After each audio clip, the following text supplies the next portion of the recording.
Thank you. Hi, everyone.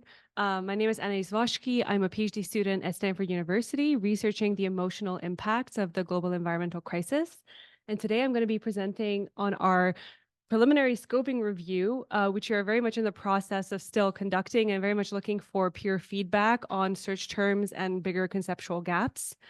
I'm going to preface this talk by saying, sort of like giving an explanation that we're looking at the emotion measurement level because of the recognition that emotions are a critical component of mental health, but not the only component, which is a much more complex spectrum of sort of like emotional and mental well-being.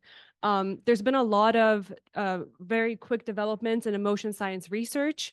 And the reason why we're focusing on emotions is sort of the importance of the operationalization of this concept in different research.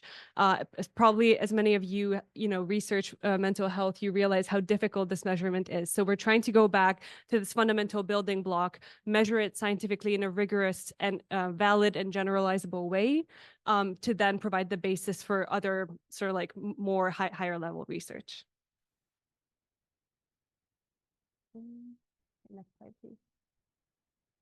Okay, so our research concerns looking at what we call eco-emotions as the planetary boundaries. So eco-emotions, we define it as emotions that are significantly associated with the environment and anthropogenic changes happening in this environment. The reason for the scoping review is because research to date has overwhelmingly focused on Western countries, and specifically high-income populations, mostly in the Netherlands, the US, Australia, and New Zealand. And we know, obviously, that these populations are not representative of the global population. Most of them have only focused on climate change impacts. And even within climate change impacts, climate emotions, and specifically negative climate emotions. But we know that, first of all, the range of anthropogenic impacts are much wider than just climate change, as we know from the Planetary Boundaries framework. And that also, therefore, the emotional responses could potentially vary, right? We're doing this research based on different contexts and geographical regions and how the impacts are being felt across the world. So in response to that, we introduced this preliminary framework that conceptualizes these emotions according to the Planetary Boundaries framework to provide a more holistic conceptual framework for scientifically researching and categorizing these emotional responses. Next slide, please.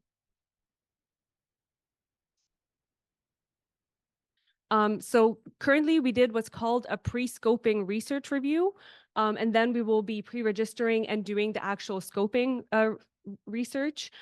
We conducted a quick search only on Web of Science. We know that there are different platforms as well. The main idea here is that we are looking for observational empirical studies, so not lab studies, looking at adult populations only because of the developmental sort of like differences between youth and adult populations. So focusing on adult populations with emphasis on global South populations, so those in low and middle income countries, and on the 8 non-climate change planetary boundaries, because climate emotions is so overrepresented right now in the research.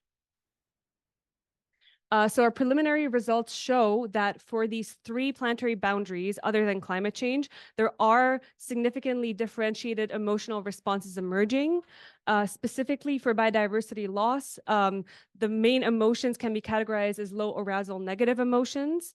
And this is most closely approximated by ecological grief, and understandably, in indigenous and very nature-connected communities and populations.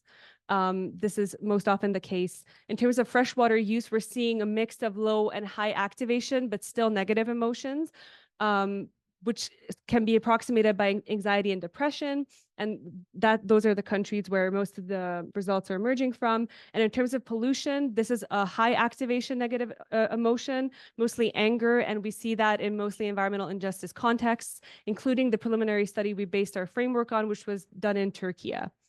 The main takeaway of these isn't that we're looking for specific emotional associations with specific boundaries. The main takeaway is that there's different levels of activations of these emotions across different anthropogenic issues that are manifesting to different extents in these contextual, regions. these different activation levels between high and low require different psychological adaptation responses. So my time is up. I just would like you please to note down my contact information. If you have any studies that you think we should consider including, or if you have any feedback for the framing or want to talk more about it, then please come talk to me. Thank you.